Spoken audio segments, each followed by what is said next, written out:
자, 이름조차 없는 함선 한 척이 있습니다. 공장에서 조립을 마쳤는데 이 안에 값을 매길 수 없이 귀중한 존재가 실려 있죠. 네, 바로 그 엄청난 지능을 가진 정신, 마인드라고 불리는 존재죠. 맞습니다. 근데 모함인 공장선이 파괴되기 직전에 이 함선이 필사적으로 탈출을 감행해요. 하지만 금방 적함대한테 따라잡히고 말죠. 네, 그래서 마지막 순간에 스스로를 파괴하면서 단 하나 그 정신만을 금지된 행성 샤르의 세계로 탈출시키는 데 성공합니다. 이 절박한 탈출이 거대한 은하 전쟁의 향방을 갈 시작점이 될 줄은 정말 아무도 몰랐던 거죠. 오늘 저희가 함께 깊이 파고들 자료가 바로 이언 M. 뱅크스의 장대한 스페이스 오페라 플레바스를 생각하라의 일부입니다. 네, 방금 들으신 그 극적인 장면을 시작으로 저희는 호르자라는 한 인물의 눈을 통해서 은하계 전체를 뒤흔드는 거대한 전쟁의 소용돌이 속으로 한번 들어가 볼 겁니다. 네, 이번 탐구의 임무는 명확합니다. 자료를 통해 기계가 이끄는 개입주의 사회, 문화권과 또 생물학적 생명과 신령을 중시하는 종족, 이디란, 이 둘 사이의 근본적인 갈등을 파헤쳐보는 거죠. 그리고 그 거대한 대립 한가운데 던져진 주인공 호르자가 과연 어떤 선택을 하고 또 어떻게 변해가는지 추적해 보는 거고요. 자, 그럼 그 시작점부터 한번 자세히 들여다볼까요? 이야기의 시작부터가 정말 심상치가 않죠. 아, 그렇죠. 주인공 호르자가 하수구 감옥에 gat혀서 말 그대로 오물이 목까지 차오르는 끔찍한 죽음을 기다리는 장면으로 시작하거든요. 네. 자유자재로 모습을 바꿀 수 있는 체인저 종족인데도 그 능력이 전혀 소용없는 최악의 상황인 겁니다. 게다가 머릿속에서는 보스콘 2의 지노티는 이런 의미를 알 수 없는 문장이 계속 맴돌고 있고요. 그야말로 극한의 상황인데 바로 이 절망의 구렁텅이에서 이 이야기의 핵심적인 철학적 대립이 처음으로 모습을 드러냅니다. 아, 그를 찾아온 문화권 요원 페로스텍 발바이와의 대화를 통해서요? 네, 맞습니다. 정말 아이러니한 장면이에요. 죽기 직전인데 철학 논쟁을 벌이고 있으니까요. 그렇죠. 호르자가 막 열변을 토하잖아요. 문화권은 기계에 의해 지배당하는 생물학적 진화의 막다른 골목이라고. 네, 그러면서 이 전쟁에서 생명의 편에 서 있는 것은 바로 이디란이다. 이렇게 딱 단언을 하죠. 이 장면이 호르자라는 인물의 어떤 면을 가장 먼저 보여준다고 생각하세요?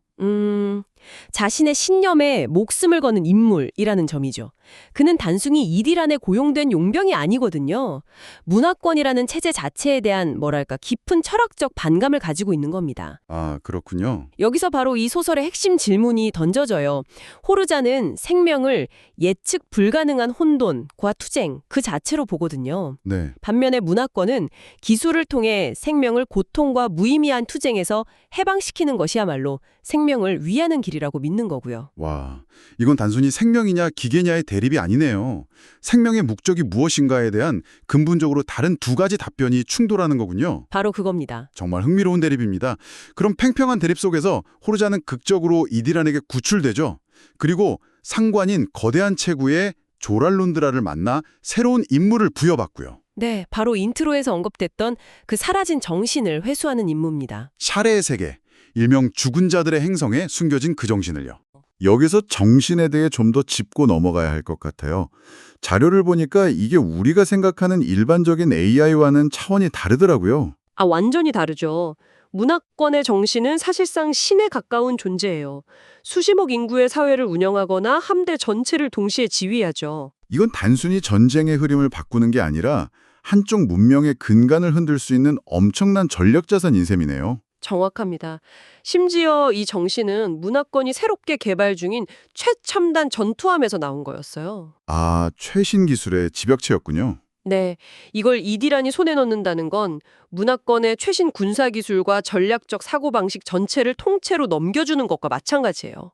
그야말로 게임 체인저인 거죠. 그런데 임무를 받자마자 상황이 또 급변합니다. 정말 쉴 틈을 안 주죠. 호르자가 타고 있던 이디란 함선이 문화권 함선에게 기습을 당해 파괴되고 또다시 홀로 우주복 하나에 의지한 채 광활한 우주 공간에 버려지게 됩니다. 그야말로 엎친 데 덮친 격이죠. 네, 그렇게 우주를 표류하던 호르자는 맑은 공기의 난기류라는 이름의 해적선에 의해 구조됩니다. 하지만 이곳 역시 안전한 피난처는 전혀 아니었죠. 그렇죠. 해적선 선장 크래클린이 호르자한테 선원 한 명과 죽음의 결투를 벌여서 스스로 자리를 만들어내라고 요구하잖아요. 굉장히 잔인한 방식의 환영 인사입니다. 근데 바로 그 점이 중요한 것 같아요. 어떤 점 말씀이시죠? 이 해적선이 어쩌면 호르자가 믿는 세상의 축소판이라는 거예요. 아, 힘과 생존 본능이 지배하는 끊임없는 투쟁의 공간. 네. 문화권이 제거하고자 하는 바로 그 혼돈이 이곳에서는 그냥 일상이잖아요. 그렇네요. 어떻게 보면 후르자는 자신의 신념이 옳다는 걸 증명하는 환경에 떨어진 셈이군요. 맞습니다. 그리고 그 투쟁의 연속은 계속되죠. 빛의 사원을 습격하는 작전에서는 레이저를 반사하는 수정벽이라는 예상치 못한 변수 때문에 동료들을 잃고, 버려진 거대 함선 올리마드리아에서는 선장의 계산착오로 함선이 거대한 빙산과 충돌하면서 그야말로 대참사를 겪게 되고요. 이 모든 재앙 속에서 호르자는 오직 자신의 능력과 판단력만으로 살아남습니다. 그리고 이 과정에서 아주 대담하고 위험한 결심을 하죠. 네, 여기서 정말 흥미로운 지점이 나오죠. 이 모든 혼돈 속에서 살아남은 호르자가 해적 선장 크라이클린의 모습과 정체성을 완전히 훔쳐서 그가 되기로 결심하는 부분이요. 그렇죠. 모습을 바꾸는 체인저에게 누군가의 얼굴뿐만 아니라 인생 전체를 훔친다는 건 이건 단순한 위장을 넘어선 행위 같아요. 어떤 의미일까요? 그건 그 사람의 역사, 실패, 심지어 죄책감까지 모두 짊어지겠다는 의미입니다. 임무를 완수하기 위해 자신의 정체성을 기꺼이 내던진 거죠. 와, 대단한 결심인데 이런 그의 결심이 곧바로 엄청난 시험대에 오르게 되잖아요. 네, 바로 데미지라는 카드게임 장면에서요. 아, 그 장면 정말 인상 깊었어요. 이 게임이 특수한 장치를 통해서 플레이어들의 감정을 직접 조정하잖아요. 즐거움, 슬픔, 분노 같은 감정을 인위적으로 만들어내는 거죠. 맞습니다. 그런데 누군가가 게임을 조작해서 크라이클린을 겨냥한 정신 공격을 가하죠. 바로 자기 정체성에 대한 의심을 증폭시키는 공격이요. 그런데 그 공격을 받은 건 크라이클린을 흉내내던 호르자였습니다. 와, 다른 사람의 정체성을 훔친 상태에서 너는 누구인가 라는 공격을 정면으로 맞은 거네요. 그렇죠. 생각만 해도 끔찍한 상황입니다. 나는 누구인가 라는 질문이 단순한 철학적 사유가 아니라 생존을 위협하는 실체적인 고통이 되는 순간이었겠어요? 네, 결국 그는 살아남기 위해 다른 사람의 정체성까지 훔쳐야 하는 극한의 상황에 몰린 겁니다. 그는 이게 바로 생명의 본질적인 투쟁이라고 믿었겠죠. 그런데 과연 그가 맞서 싸우는 문화권은 정말로 생명이 없는 차가운 기계들의 세상일까요? 바로 그 지점에서 자료는 우리에게 전혀 다른 그림을 보여줍니다. 네, 여기서 잠시 시점이 전환되죠. 우리는 파린게스트라라는 특별한 능력을 가진 문화권의 한 여성을 만나게 됩니다. 그녀는 문화권의 위대한 정신들과 맞먹는 수준의 직관적인 예측 능력을 지닌 극소수의 인간 중 한 명이죠. 이 부분이 정말 중요한 것 같아요. 왜 그렇게 생각하시나요? 지금까지 호르자의 시선으로 기계 문명에 대한 불신을 따라왔는데 자료는 여기서 아주 흥미로운 반대편의 모습을 보여주니까요. 아, 기계가 모든 걸 통제할 것 같은 문화권 사회에 기계와 동급의 능력을 가진 인간이 존재한다는 사실 자체가요? 그렇습니다.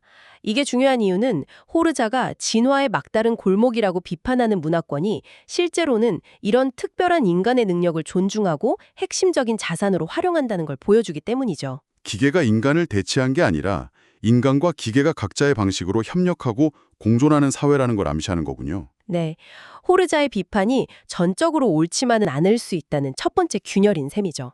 그리고 그녀가 드론에게 브리핑을 받는 장면을 통해 우리는 문화권이 왜 그 정신을 되찾으려 하는지에 대한 그들의 입장을 듣게 됩니다. 3개월에서 7개월가량 단축시킬 수 있다는 예측이 나오죠. 네, 수십, 수백억의 생명을 구할 수 있다는 뜻입니다. 여기서 다시 한번 질문이 던져지네요. 그렇다면 과연 어느 쪽이 생명의 편일까요? 그렇죠. 이리란을 도와 정신을 탈취하려는 호르자의 행동이 역설적으로 더 많은 생명을 죽음으로 내모는 결과를 낳을 수도 있다는 아이러니가 발생하는 겁니다. 상황이 정말 복잡해집니다.